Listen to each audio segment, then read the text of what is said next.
नमस्कार दोस्तों, easy education for exam 2 channel से मैं अभिषेक शुक्ला आपका स्वागत करता हूं। दोस्तों, आज की इस वीडियो में हम आपको व्यंजन संधि के बारे में बताने वाले हैं, तो वीडियो का पूरा देखें जिससे आपको पूरी व्यंजन संधि अच्छे से समझ में आए। वीडियो अच्छी लगी तो लाइक कर अपने दोस्तों में शेयर करें और चैनल पर नए हैं तो चैनल को सब्सक्राइब करना ना भूलें। यह video TET, super TET, REET, MP TET सभी परीक्षाओं के लिए बहुत ही महत्वपूर्ण है। ठीक है, उसके बाद जो हमारे छात्र भाई बहन हैं जो पढ़ते हैं, चाहे वो 6, 7, 8 में पढ़ते हो या 11, 12 में पढ़ते हो, उनके लिए भी यह वीडियो बहुत ही महत्वपूर्ण है। वो लोग भी इस वीडियो को देख सकते हैं, लाभ उठा सकते हैं। पूरे विस्तार के साथ इसमें बताया गया है। ठीक है, तो आइए हम अपनी वीडियो शुरू करते हैं। देखिए, व्यंजन संधि, पहला इसका जो नियम है, सबसे पहले तो मैं आपको बता दूं व्यंजन संधि किसे कहते हैं। तो व्यंजन संधि की परिभाषा यह होती है कि व्यंजन के साथ स्वर या व्यंजन का मेल होने पर जो विकार या परिवर्तन होता है उसी को हम व्यंजन संधि कहते हैं। ठीक है, ये व्यंजन संधि की परिभाषा रही। अब इसमें व्यंजन संधि में पहला जो नियम आता है वो आता है कि वर्ग के प्रथम वर्ण का तृतीय वर्ण में परिवर्तन। इसका नियम यह है कि जब क, च, ट, त, प, सबसे पहले तो आपको मैं बता दूं कि जो वर्ग होते हैं वो 5 वर्ग होते हैं: क वर्ग, च वर्ग, ट वर्ग और त वर्ग, प वर्ग। क वर्ग, च वर्ग, ट वर्ग, त वर्ग और प वर्ग, ये 5 वर्ग है। ठीक है, इनको वर्गीय व्यंजन भी कहा जाता है। क वर्ग में क, ख, ग, घ, अंग, ये 5 वर्ण आते हैं। च वर्ग में च, छ, ज, झ, ञ, ये भी उसमें 5 वर्ण आते हैं। ठीक है, उसी तरीके से ट वर्ग में ट, ठ, ड, ढ, अड़, ये 5 वर्ण आएंगे। त वर्ग में त, थ, द, ध, न, ये 5 वर्ग आएंगे। 5 वर्ण आएंगे। प वर्ग में प, फ, ब, भ, म, ये 5 वर्ण इसमें आएंगे। इस तरीके से ये 5 वर्ग हैं: क वर्ग, च वर्ग, त वर्ग, प वर्ग। तो इन 5 वर्गों के जो प्रथम अक्षर हैं, क वर्ग का प्रथम अक्षर क है, च वर्ग का प्रथम जो अक्षर है वो च है। ठीक है, ट वर्ग का प्रथम वर्ण या अक्षर वो ट है, त वर्ग का प्रथम वर्ण या अक्षर त है और प वर्ग का प्रथम वर्ण जो है वो प है। ठीक है, यानी क, च, ट, त, प के बाद किसी वर्ग का, चाहे क वर्ग का हो, चाहे ट वर्ग का हो, चाहे त वर्ग का हो, चाहे प वर्ग का हो, किसी भी वर्ग का अगर तीसरा या चौथा वर्ण या कोई स्वर आए तो उसके स्थान पर उसी वर्ग का तीसरा वर्ण हो जाता है। कहने का आशय यह है कि जैसे मान लीजिए हमने एक उदाहरण लिया, दिक् प्लस अंत दिगंत। ठीक है, अब दिक् में आप देख पा रहे होंगे ये जो दिक् शब्द है, इसको मैं थोड़ा सा, हाँ, दिक् जो शब्द है यहाँ पे मैं बता रहा हूँ आपको अलग से, दिक् प्लस अंत। अब यहाँ पर आप देख पा रहे होंगे कि क जो है, यहाँ पे क वर्ग का पहला अक्षर क आया है, ये क आया हुआ है। ठीक है, और इसके बाद ये स्वर मिल गया। अब ये दोनों जब मिलेंगे तो अभी नियम आपने क्या पढ़ा कि क, च, ट, त, प के बाद अगर कोई स्वर आता है या व्यंजन आता है, व्यंजन में किसी भी वर्ग का तीसरा या चौथा वर्ण आता है या फिर कोई स्वर आता है, तो यहाँ पर देखिए स्वर आया है। अंत, अंत क्या है? अनुस्वार, ये स्वर है, सॉरी, अनुस्वार अयोगवा के अंतर्गत आता है, लेकिन यहाँ पर ये स्वर ही में ही इसको हम लेंगे। ठीक है, तो दिक् जो है यहाँ पर हम इसको दिक् और अंत। अब यहाँ पर देखिए अंत जो है ये स्वर आया हुआ है, यानी क में जब कोई स्वर मिला तो ये क किस में बदल जाएगा? ये अपने ही वर्ग के तीसरे वर्ण में, यानी क वर्ग का जो तीसरा वर्ण है वो ग है, तो ये क ग में बदल जाएगा और शब्द बन जाएगा दिगंत। क्या बन जाएगा? दिगंत। ठीक है, उसके बाद अगला उदाहरण देखिए, उत प्लस गम। अब यहाँ पर देखिए उत, उत प्लस गम। अब यहाँ पे देखिए त वर्ग का ये पहला वर्ण है, त वर्ग का ना पहला वर्ण ये त है और इसके बाद ये ग, यानी ये व्यंजन है ना। अब यहाँ पे व्यंजन मिल गया, तो अब ये त किस में परिवर्तित होगा? तो ये त वर्ग अपने ही वर्ग के तीसरे वर्ण में, यानी त वर्ग का जो तीसरा वर्ण है त, थ, द, तो ये द में परिवर्तित हो जाएगा और शब्द बन जाएगा उद्गम। ठीक है, और यहाँ आपका शब्द बनेगा, सॉरी थोड़ा सा मिस्टेक हो रही है, यहाँ आपका शब्द बनेगा उद्गम। ठीक है, जो कि यहाँ पर लिखा हुआ है, आप देख पा रहे होंगे। ठीक है, इस तरीके से इसका परिवर्तन होता है। तो इसको पहचानने, उसके बाद अगला देखिए, बाद में आपको पहचानने का ट्रिक बताते हैं। अज प्लस आदि। अब यहाँ पर देखिए अज प्लस आदि, अज प्लस, ये देखिए अज प्लस आदि, ठीक है। अब यहाँ पर देखिए अज प्लस आदि, अब ज में यहाँ हलंत लगा हुआ है, यानी ज के साथ अभी स्वर मिल रहा है, आ मिल रहा है। तो अभी क्या आपने पढ़ा कि जब कोई स्वर या व्यंजन मिले ना, क च ट त प के बाद कोई भी स्वर या व्यंजन मिलता है तो वो किस में बदल जाएगा, अपने ही वर्ग के तृतीय वर्ण में। यहाँ पे अच धन आती होगा आज़ादी, ठीक है ना, तो यहाँ पर क्या हो जाएगा, अच हो जाएगा, ठीक है। तो यहाँ पर मैं यहाँ पे ज नहीं बल्कि च होगा, अच ना, तो ये च जो है वो च छ ज, तो तीसरे वर्ण में अपने यहाँ पे अज की जगह अच होगा, ठीक है। अच प्लस आदि, यहाँ पे 1 मिनट, ये देखिए अच होगा, मिस्टेक से हो गया, अच प्लस आदि।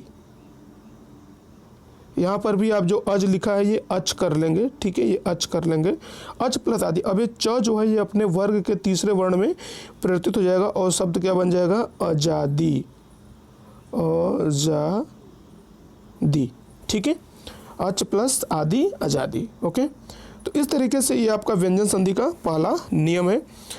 और दूसरा है, और उदाहरण देखिए, सट प्लस आनन। अब देखिए सट प्लस आनन, सट प्लस आनन, एक एक उदाहरण में सबका दे रहा हूँ आपका। अभी क का दिया, उसके बाद आपको ये त का दिया, फिर च का दिया, अब ट का, ट देखिए यहाँ पे ट आ गया, ट और आ, यानी अब इस ट के बाद जब कोई भी स्वर या व्यंजन मिलेगा, स्वर में कोई स्वर मिल सकता है और व्यंजन में तीसरा या चौथा वर्ण जब इसके साथ मिलेगा तो ये किस में बदल जाएगा, ये अपने ही वर्ग के तीसरे वर्ण में, यानी ट वर्ग का जो तीसरा वर्ण है वो क्या है, ड है, ट ठ और ड, तो शब्द क्या बन जाएगा, सडानन, स डा न न, इस तरीके से शब्द बनेगा सडानन, ठीक है, सडानन, जो कि आप यहाँ पर देख पा रहे हैं, ठीक है, यहाँ पर लिखा हुआ है, ठीक है। उसके बाद अगला उदाहरण देखिए, जगत प्लस ईस। अब देखिए, अब क का दिया, च का दिया, ट का दिया और त का एक बार दे चुका हूँ, दोबारा दे रहा हूँ, जगत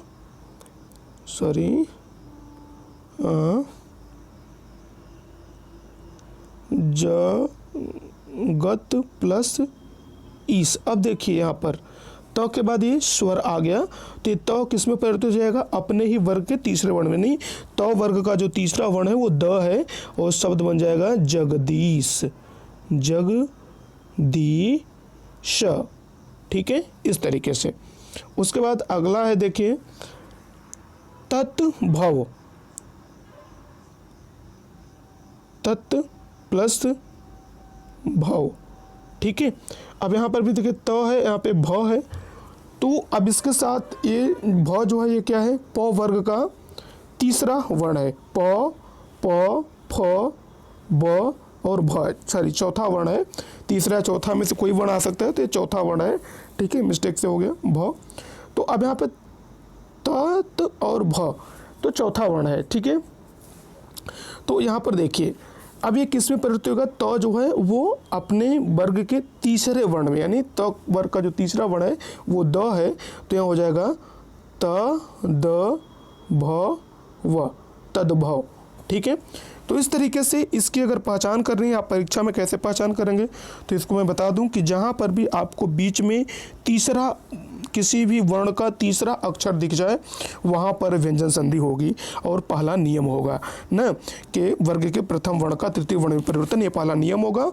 जैसे दिगंत, देखिए आप यहाँ पर मान लीजिए दिगंत आपके परीक्षा में पूछ देता है, दिगंत में कौन सी संधि है, तो व्यंजन संधि है। यहाँ पे देखिए क वर्ग का है, तीसरा वर्ण है, उद्गम ना, उद्गम। अब यहाँ पर देखिए द जो है ये त वर्ण का तीसरा वर्ण है, तो जहाँ पर भी आपको किसी वर्ग का तीसरा या चौथा वर्ण दिख जाए वहाँ पर ये हो जाएगी व्यंजन संधि, ठीक है। उम्मीद करते हैं आपको समझ में आएगा। दूसरा नियम है, वर्ग के पहले वर्ण का पांचवें वर्ण में परिवर्तन, यानी किसी वर्ग का अगर पहला वर्ण है तो वो पांचवें वर्ण में कैसे परिवर्तित होगा, इसको हम इसमें देखेंगे। तो देखिए, जैसे वाक प्लस मह। अब यहाँ पर देखिए वाक, अभी हमने आपको बताया कि जो वर्ग होते हैं वो 5 वर्ग होते हैं, क वर्ग, च वर्ग, ट वर्ग, त वर्ग और प वर्ग। अब किसी भी वर्ग का जो अक्षर है वो अपने पांचवें अक्षर में कैसे परिवर्तित होगा, अपने ही वर्ग के पांचवें अक्षर में कैसे परिवर्तित होगा, ये नियम यहाँ आपको देखना है। यानी किसी वर्ग के पहले या तीसरे वर्ण के बाद कोई नासिक वर्ण आए तो वहाँ उसी वर्ग का पांचवा वर्ण हो जाता है। जैसे उदाहरण देखिए, वाक प्लस मैं। अब देखिए यहाँ पर वाक, ये क है, ये क वर्ग का क पहला अक्षर है, पहला वर्ण है, और मैं यानी ये म जो है ये क्या है, प फ ब भ म, ये पांचवा अक्षर है, ये प वर्ग का पांचवा अक्षर है। तो पांचवा अक्षर है यानी अब जब इस क के साथ ये म मिलेगा तो यह क किस में बदल जाएगा, अपने ही वर्ग के पांचवें, यानी क वर्ग का जो पांचवा अक्षर है वो अंग है, तो वो शब्द बन जाएगा वांग्मय। क्या बन जाएगा, वांग ग म ये, ठीक है।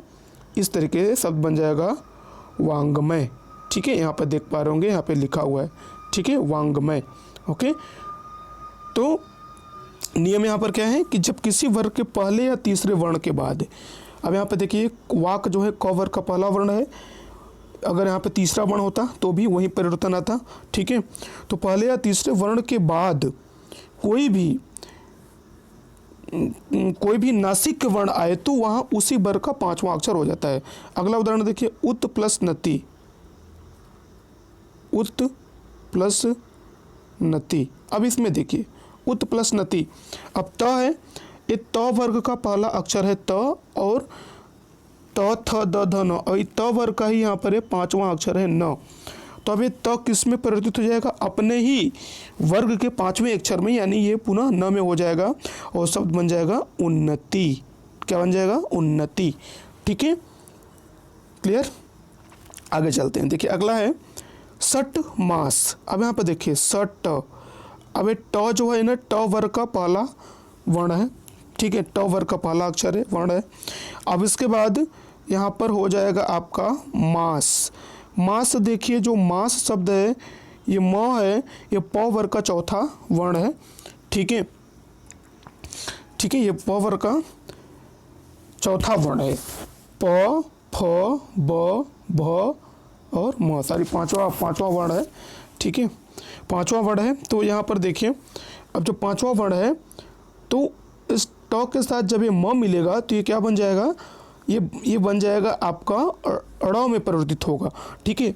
और यहाँ पर अड़ क्या होना है, अड़ जो है वो ट वर्ग का पांचवा अक्षर है, तो यहाँ पे हो जाएगा सड़मास, ठीक है, सड़मास, ठीक है। इस तरीके से यानी जब किसी वर्ग के पहले या तीसरे वर्ण के बाद कोई नासिक के वर्ण, यानी नासिक के वर्ण कौन होते हैं, अंग, इया, ड़, न और म। अंग, इया, ड़, न, म ये नासिक के वर्ण हैं। अगर ये नासिक के वर्ण किसी पहले या तीसरे वर्ण के बाद आते हैं तो वह जो वर्ण है अपने ही वर्ग के पांचवें वर्ण में परिवर्तित हो जाएगा, ठीक है। जैसे देखिए अब ट वर्ग है, ट वर्ग का पहला अक्षर ट है और ये प वर्ग का पांचवा अक्षर म है, ठीक है। तो अब ट के साथ जब ये म मिला तो ये ट किस में परिवर्तित हो जाएगा, अड़ में परिवर्तित हो जाएगा, क्योंकि ट वर्ग का जो पांचवा अक्षर है वो अड़ होता है, ट ठ ड ढ अड़, ठीक है। इसलिए तो उम्मीद करते हैं ये आपको नियम समझ में आया होगा। तो इस तरीके से जहाँ पर भी आपको ये दिखे कि पहले या तीसरे वर्ण के साथ कोई नासिक वर्ण मिल रहा है तो वहाँ पर उसी वर्ग का पांचवा वर्ण हो जाएगा। तो जहाँ पर भी आपको अंग मिले, ड़ मिले बीच में, तो वहाँ पर क्या होगा, वहाँ पर व्यंजन संधि हो जाएगी। अगला उदाहरण देखिए, त से संबंधित परिवर्तन या नियम। जब त के बाद च छ आए तो क्या होता है, च हो जाता है। अगर त के बाद ज झ आए, ज झ हो तो ज हो जाता है, ट ठ हो तो ट हो जाता है, ढ़ ढ हो तो ड हो जाता है, श हो तो चश हो जाता है, ह हो तो दध हो जाता है और ल होने पर ल ही रहता है। जैसे देखिए उदाहरण, जैसे उत प्लस लास, उत प्लस लास। अब इसमें देखिए उत प्लस लास, यहाँ पे त है। अब यहाँ पे नियम आपने क्या पढ़ा कि अगर त के बाद ल आए तो वो ल ही रहता है, उसमें कोई परिवर्तन नहीं होता। तो यहाँ पे शब्द क्या बन जाएगा, उल्लास। क्या बन जाएगा, उल्लास। अब यहाँ पर तो आपका कोई परिवर्तन नहीं हुआ, क्योंकि अगर त के बाद ल आता है तो ल होने पर ल ही रहता है, इसलिए यहाँ पर हो जाएगा उल्लास।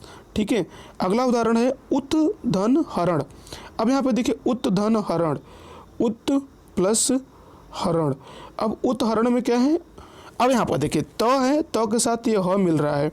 ठीक है, तो त के साथ जब ह मिलेगा तो ये किस में परिवर्तित हो जाएगा, तो त के साथ अगर ह मिले तो ये दध में परिवर्तित हो जाएगा और शब्द बन जाएगा उद्धरण, जो यहाँ पे लिखा हुआ है। शब्द क्या बन जाएगा, उद्धरण, उद्धरण। इसको इस तरीके से भी आप लिख सकते हैं। ठीक है, उद्धरण। तो अगर त के बाद अगर ह आएगा तो द ध में परिवर्तित हो जाएगा। त किस में परिवर्तित हो जाएगा, द ध में। ठीक है, उसके बाद देखिए अगला है सत्य धन शास्त्र, सच शास्त्र। अब यहाँ पर देखिए जो नियम है सत्य धन शास्त्र में, अब यहाँ पर है कि सत्य यानी अगर त के बाद श आए, त के बाद अगर शास्त्र, आप देख पा रहे होंगे, त के बाद अगर ये श आता है तो ये किस में परिवर्तित हो जाएगा, चच में, ये चच में परिवर्तित हो जाएगा और शब्द क्या बन जाएगा, सच्छास्त्र। ठीक है, सच्छास्त्र। ठीक है, सच्छास्त्र। ठीक है, उसके बाद त के बाद अगर च आता है तब क्या होगा, तो देखिए त के बाद उत, उत प्लस चारण। अगर त के बाद च आता है तो त के बाद च आता है तो ये च में परिवर्तित हो जाएगा। जैसे देखिए ये डबल च इसका हो जाएगा ऐसे च, और शब्द क्या बन जाएगा, उच्चारण। ठीक है, तो त के बाद अगर च आता है तो च ही रहेगा। ठीक है, और शब्द बन जाएगा उत धन चारण, उच्चारण, उत धन चारण उच्चारण। ठीक है, क्लियर है। उसके बाद देखिए अगला है ना, हाँ, उसके बाद अगला शब्द है उत धन ज्वल, उज्ज्वल। उत प्लस ज्वल ना। अब यहाँ पे त के बाद अगर ज आएगा तो ये ज में ना, त के बाद अगर ज आएगा तो ये ज में ही परिवर्तित होगा और यहाँ पर जो शब्द बनेगा उज्ज्वल, क्या बनेगा, उज्ज्वल। ठीक है, तो इस तरीके से इसमें परिवर्तन होता है। ठीक है, तो इसके लिए आपको एक नोट बनाना होगा और नियम इसको याद करना होगा। नियम अगर आप याद कर लेते हैं तो आपके लिए हमेशा के लिए कंठस्थ हो जाएगा, या फिर आप इसको अपने तरीके से अगर समझ लेते हैं किसी तरीके से तो भी अच्छा है। ठीक है, उसके बाद देखिए छ संबंधी नियम। जब किसी स्वर के बाद छ आए तो उससे पूर्व च जुड़ जाता है। जैसे देखिए, जैसे वि धन छेद, वि प्लस छेद। अब यहाँ पर देखिए छ संबंधी नियम जो है वि धन छेद, जब किसी स्वर के बाद छ आता है तो उससे पूर्व च जुड़ जाता है, वि धन छेद। अब वह में देखिए ई आया है। ठीक है, स्वर के बाद अगर छ, अब यहाँ पे देखिए छ आया हुआ है ना, तो इससे पहले क्या जुड़ जाएगा, च जुड़ जाएगा, यानी ये शब्द हो जाएगा विच्छेद। यानी यहाँ पर ई के साथ जब छ मिलेगा तो यहाँ बन जाएगा च और शब्द बनेगा विच्छेद। ठीक है, ये शब्द बन जाएगा। ओके, तो इसमें ये नियम है कि किसी स्वर के बाद अगर छ आता है तो छ से पहले च जुड़ जाता है। उसके बाद आ धन छाधन। अब यहाँ पर देखिए आ प्लस छादन बराबर हो जाएगा आच्छादन, आच्छादन। ठीक है, अब यहाँ पर भी देखिए आ के साथ अब छ मिला तो छ से पहले क्या जुड़ जाएगा, च जुड़ जाएगा। ठीक है, और शब्द बन जाएगा आच्छादन। अगला उदाहरण है देखिए परिधन छेद, परिच्छेद। उसी तरीके से यहाँ पर भी देखिए होगा परि प्लस छेद। अब यहाँ पर देखिए र है यानी ई है, सॉरी ई है, ई के बाद अगर ये छ आता है तो ये किस में, ये आधे च में परिवर्तित हो जाएगा और शब्द बन जाएगा परिच्छेद। ठीक है, इस तरीके से उम्मीद करता हूँ आपको ये समझ में होगा। अगला नियम है म संबंधी नियम। यदि म के बाद किसी वर्ग का व्यंजन आए तो अनुस्वार के रूप में उसी वर्ग का पंचम वर्ण बन जाता है। यदि म के बाद किसी भी वर्ग का व्यंजन आता है तो अनुस्वार के रूप में उसी वर्ग का पंचम वर्ण बन जाता है। जैसे बन जाता है य र ल व स ख सह को छोड़कर इनमें वर्ण विच्छेद करते समय सम उपसर्ग रहता है। जैसे यानी य र ल व और स ख स ह ना, इसको छोड़ करके बाकी जितने वर्ण हैं सभी में जब इसका वर्ण विच्छेद करते समय सम उपसर्ग रहता है। ठीक है, जैसे उदाहरण देखिए, जैसे ना अहम प्लस कार, अहम प्लस कार, तो अब यहाँ पे क्या हो जाएगा, अहंकार। क्या हो जाएगा, अहंकार, अहंकार। अब यहाँ पर देखिए, यहाँ पर नियम क्या बता रहा है, नियम ये बता रहा है हमारा कि म के बाद किसी भी वर्ग का व्यंजन आए तो अनुस्वार के रूप में उसी वर्ग का पंचम वर्ण बन जाता है ना। अब उसमें य र लव नहीं आना चाहिए, य र लव को छोड़ करके, अगर य र लव आता है तो वो नहीं होता है। ठीक है, इनमें वर्ण विच्छेद करते समय उसके बाद सम उपसर्ग भी रहता है। तो मैं आपको बता रहा हूँ, देखिए जैसे अहम है तो अहम, अहम प्लस कार। अब यहाँ पर देखिए म के बाद किसी वर्ग का ना, किसी वर्ग का व्यंजन, अब यहाँ पे देखिए एक क वर्ग का व्यंजन, क आया हुआ है, क वर्ग है ना, क वर्ग का व्यंजन है और एक क है, ये म के बाद आया हुआ है ना, तो उसी वर्ग का पंचम वर्ण बन जाता है। यानी कि यह जो म है, म का पंचम वर्ण जो अंग है, वो अंग एक अनुस्वार के रूप में यहाँ पे प्रयोग होगा और शब्द बनेगा अहंकार। ठीक है, ओके। अगला है सम प्लस गत बराबर संगत। अब इसमें देखिए वर्ण विच्छेद जब करेंगे तो सम उपसर्ग रहता है। जैसे संगत है ना, तो सम प्लस गत। अब यहाँ पर देखिए सम उपसर्ग आपको ये दिख रहा है, ये सम उपसर्ग है। ठीक है, उसी तरीके से तो संगत हो गया। उसके बाद सम प्लस हार, संहार न, सम प्लस हार बराबर संहार, संहार, इसको संहार बोलते हैं ना, संहार भी बहुत लोग संहार बोलते हैं लेकिन संहार बोलते हैं।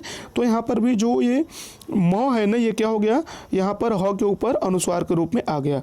ठीक है, अगला देखिए समधनतोष, समतोष, सम प्लस तोष बराबर संतोष। ठीक है, तो इस तरीके से जहाँ पर भी म होगा, ठीक है, म के बाद अगर किसी भी वर्ग का व्यंजन आता है तो अनुस्वार के रूप में उसी वर्ग के ऊपर लग जाता है।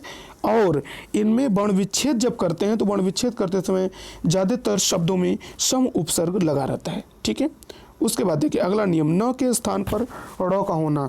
न कब ड़ में परिवर्तित हो जाता है, इसको जाने। नियम 5, यदि री, र और स के बाद न आए तो उसके स्थान पे अड़ा हो जाता है। ये आपको ध्यान रखना है। री के बाद अगर न आता है तो अड़ा हो जाएगा, र के बाद आता है तो भी ड़ हो जाएगा, न के बाद अगर आता है तो भी क्या हो जाएगा, ड़ हो जाएगा। ठीक है, अब देखिए यहाँ पर जैसे परि प्लस मान, परि प्लस मान। अब यहाँ पर देखिए री है यानी र आया हुआ, र के बाद अगर म आ रहा है। ठीक है, री र स के बाद न व्यंजन आए तो उसके स्थान पर ड़ हो जाता है। ठीक है, तो परि प्लस मान। अब यहाँ पर देखिए री न, र आया हुआ है और यहाँ पे न आया हुआ है, तो यहाँ पर जो परिवर्तन होगा वो क्या होगा कि जो न है वो ड़ में परिवर्तित हो जाएगा। ठीक है, और शब्द क्या बन जाएगा, परिणाम। ठीक है, परिणाम, परि प्लस मान बराबर परिणाम। अगला है विषधनु,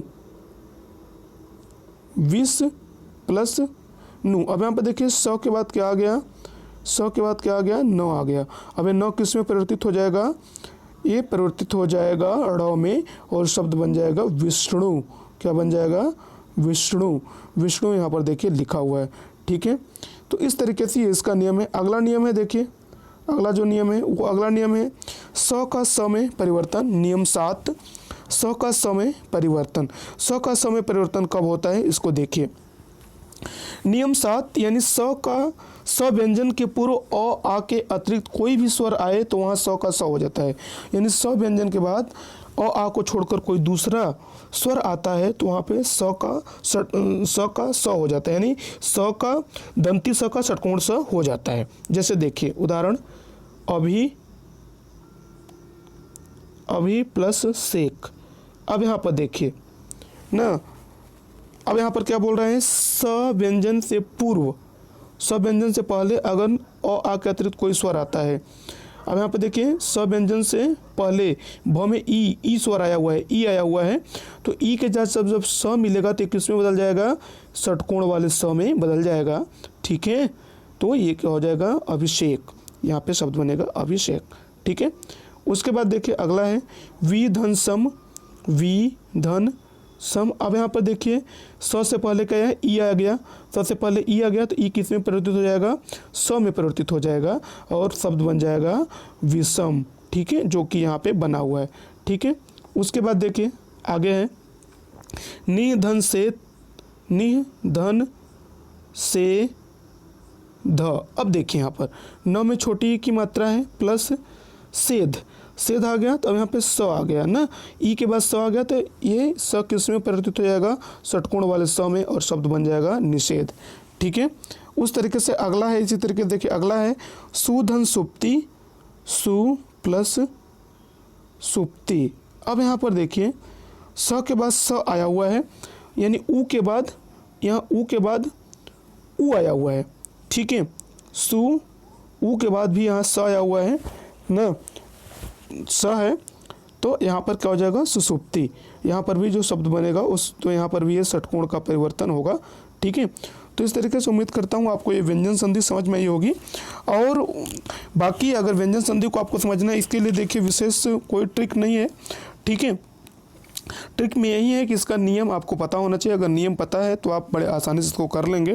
और ट्रिक में इसको अगर आप ट्रिक लेना चाहें तो ट्रिक के रूप में आप ले सकते हैं कि अगर किसी भी शब्द में आपको बीच में कहीं तीसरा वर्ण दिख गया तो वहाँ व्यंजन संधि होगी ना। कहीं पर भी आपको बीच में पंचमाक्षर दिख गया है, पंचमाक्षर मतलब अंग, इया, ड़, न, म, इसकी मात्रा दिख गई, जैसे वांगमय, वांगमय में अंग आ गया, तो अंग शब्द क्या है, पंचमाक्षर है, तो अगर पंचमाक्षर कहीं बीच में आपको दिख जाता है तो वहाँ पर भी व्यंजन संधि होती है।